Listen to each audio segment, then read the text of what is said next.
नमस्कार दोस्तों, स्वागत है आपका एक बार फिर से हमारे चैनल सनातन धर्म ज्ञान पर, जहां मैं आपको सनातन धर्म से जुड़ी बहुत ही अद्भुत तथा ज्ञानवर्धक कहानियां सुनाती हूं। यह कहानियां आपके जीवन के लिए बहुत ही लाभदायक तथा ज्ञानवर्धक होती हैं। इन कहानियों को सुनने के बाद आपके मन में हो रही परेशानियों, चिंताओं इत्यादि सभी समस्याओं का समापन हो जाता है। आज मैं आपको श्री नीम करोली महाराज जी के चमत्कारों की ऐसी ही एक अद्भुत कहानी सुनाऊंगी, जब महाराज जी ने अपने जीवन काल के दौरान अपने अनन्य भक्तों को दर्शन दिए तथा उनके जीवन को सरल तथा सफल बना दिया। तो चलिए शुरू करते हैं। इससे पहले कि आप हमारी इस कहानी में खो जाएं, हमारे चैनल सनातन धर्म ज्ञान को सब्सक्राइब ज़रूर करें, ताकि आने वाली न्यू वीडियो की नोटिफिकेशन आपको सबसे पहले प्राप्त हो जाए। आइए शुरू करते हैं। जय गुरुदेव। कद की ठीक है। घटना जून 1973 की है। मैं लेखक 15 जून 1963 को कैंची मंदिरों के प्रतिष्ठान दिवस समारोह में सम्मिलित होने इलाहाबाद से आया था। उस समय मेरे ज्येष्ठ पुत्र के विवाह के लिए कई घरों से संबंध आए हुए थे। हम लोग बाबा की आज्ञा अनुसार ही विवाह निश्चित करना चाहते थे। मेरी पत्नी की एकमात्र इच्छा यही थी।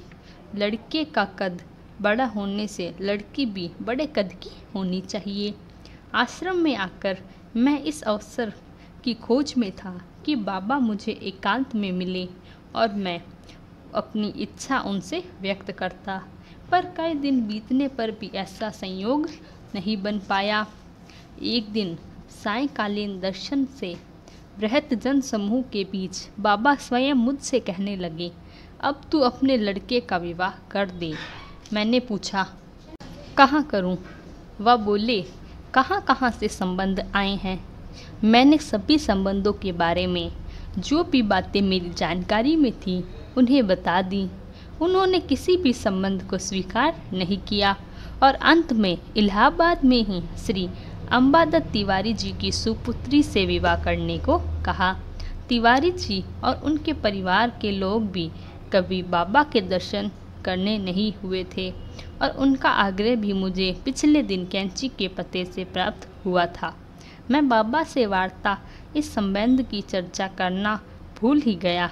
संभवतः बाबा तिवारी जी का आग्रह मेरे पास पहुंचाना चाहते थे, इसी कारण उन्होंने अब तक मुझे वार्ता का अवसर नहीं दिया। अस्तु, एक शिष्ट परिवार की शालीन और विदुषी लड़की बाबा के चयन में आई। उन्होंने 2 बार इस लड़की के लिए अपनी सम्मति दी और तीसरी और अंतिम बार महाराज ने स्पष्ट शब्दों में कहा, यह मेरी आज्ञा है। मैंने दोनों की जन्म पत्रियां जो मेरी जेब में थी तत्काल श्री चरणों में समर्पित कर दी और बाबा ने उन्हें उठाकर अपनी काख में दबा लिया। अंत में बाबा अपने दाहिने हाथ की उंगली खड़ी कर धीरे से मुझसे कहने लगे, लड़की कद में ठीक है। यह इलाहाबाद में मेरी पत्नी की वार्ता का उत्तर था। मैं यह देखकर चकित हो गया कि कैंची में दिन रात लोगों के घिरे रहने पर भी बाबा इलाहाबाद के घर के भीतर की वार्ता भी सुनते रहते हैं। अर्थात महाराज जी हमारे घरों में हमारे बीच रहते हैं और हमारी हर बातों को सुनते, हमारी हर समस्याओं को सुनकर उनका समाधान भी करते हैं।